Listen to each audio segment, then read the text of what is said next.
ক্ষমা চাইলাম জীবনের গুনাহ ক্ষমা যদি না করো, কবে জানি মৌতের চিঠি দিয়ে আজরাইল পাঠাইয়া দাও, কবে জানি গর্তে বাহির করবে রে, আর ঘরের ভিতরে নিবে না। উঠানের কিনারে পর্দা টানাইয়া জীবনের শেষ গোসল করাবে রে। আদরের সন্তানেরা ঘরের বারিন্দায় দাঁড়ায়া দাঁড়ায়া কাঁদবে আর ডাকবে, বাবা গো পর্দার ভিতরে কিসের গোসল করো গো বাবা। মা টাইনা টাইনা বুকে জড়াবে, আইরে আমার এতিম, আজকাল থেকে তোমরা এতিম হয়ে গেছো। এতিমের ঘটনা বলতে গেলে কলিজা মানে না রে আল্লাহ। আমার বড় ভাই 5টা বাচ্চা এতিম করে কবরে। বাড়িতে গেলে আমার ছেলেরা দৌড়াই আসে, আব্বু আইছে। আমার ছোট্ট একটা ভাতিজা দৌড়াই আইসা দাঁড়াইয়া, তাকে কিছু কয় না। জিজ্ঞেস করি, বাবা কি চাও, কি লাগবে, কি দরকার বলো। চোখের পানি ছেড়ে কান্দে। কেন কান্দো বলো না। আমারে ডাইকা ডাইকা কয়, চাচা গো আপনি তো 1 দিন 2 দিন পর পর বাড়িতে আসেন। চাচা আমরা আব্বা কই গো, চাচা আমরা আব্বা কি আর জীবনে বাড়িতে আসবে না। এইভাবে কবে জানি কার সন্তানেরা এতিম হইয়া যায়, কবে জানি কার বিছানা খালি হইয়া যায়। ওই দিন আসার আগে তোমার ঘর মসজিদের পক্ষ থেকে আয়োজিত মাহফিলে আমরা যারা হাত বাড়াইছি গো, ফিরাইও না, ঘুরাইও না, আমরা তুমি মাফ করে দাও। আল্লাহ জীবনের গুনাহ মাফের আসার দরখাস্তের পর আরেকটা দরখাস্ত করি, তুমি কিন্তু রাগ হইও না। আমি জানি না হাজার হাজার মানুষ এত রাত পর্যন্ত বসে হাত বাড়াইছে, টাকা চাইলে লোকেরা জায়গা, আজকে লোকগুলো গেল না, বসে রইলো। আমি জানি না রে কার মনে জানি কি দুঃখের পাহাড়, কার মনে জানি ব্যথা। হুজুর আমরার মা নাই গো, মা নাই। কার মনে জানি ব্যথা, বাবা নাই গো, বাবা নাই। যেই বাবা মাথার গাম পাতাই ফালাইয়া রোজগার করে মানুষ করেছে গো, যেই বাবা জমি জামা সই সম্পদ জুড়াইয়া আজকে বাবা দুনিয়ায় নাই। হুজুর বাবা কত আদর করতো গো, শেষ বয়সেও বাবা বাজারে গেলে জগ ভর্তি দুধ কিনতো, 2 কান্দা 3 কান্দা কলা লইতো, আমের সিজনে 15 কেজি 20 কেজি আম লইতো।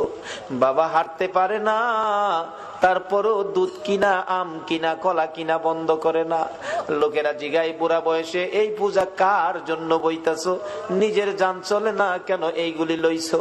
বাবা একটা চোখের পানি ছেড়ে দিয়ে চিৎকার মারছে, বন্ধুরা রে কার জন্য লইছি শুনো রে, আমার আদরের ছেলে মেয়েগুলো দুধ আর কলা ছাড়া ভাত খায় না রে। দুধ কলা যেই বাবা খাওয়াইতো এই বাবা কার জানি খবরে রে আল্লাহ। ওই মা জানি কার খবরে গো।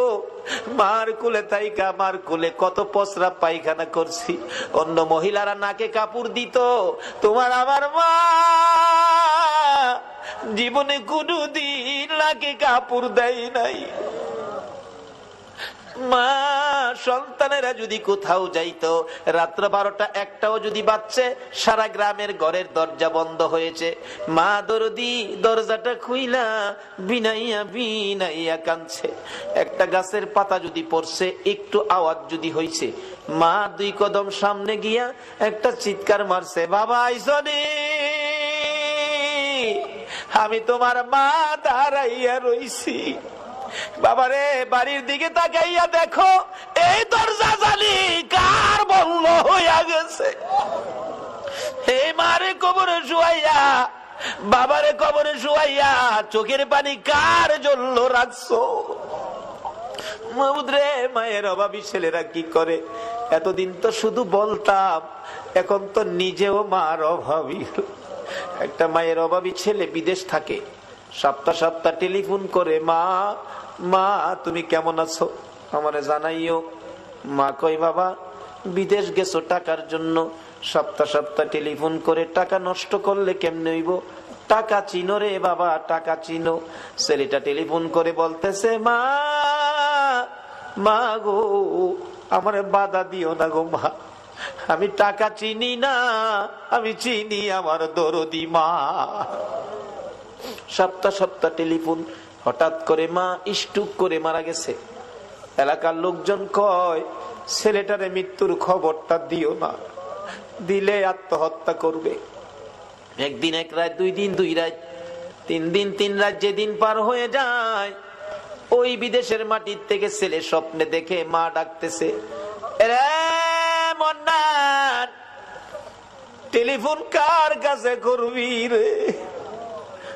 মা কইয়া কারে ডাকবি রে বাবা? আমি তোর মা, কবরে চলে গেছি, আর আমারে পাইবি না। আইলি না, আমারে মা কইয়া ডাকলি না, মার দেখার জীবনে হবে না।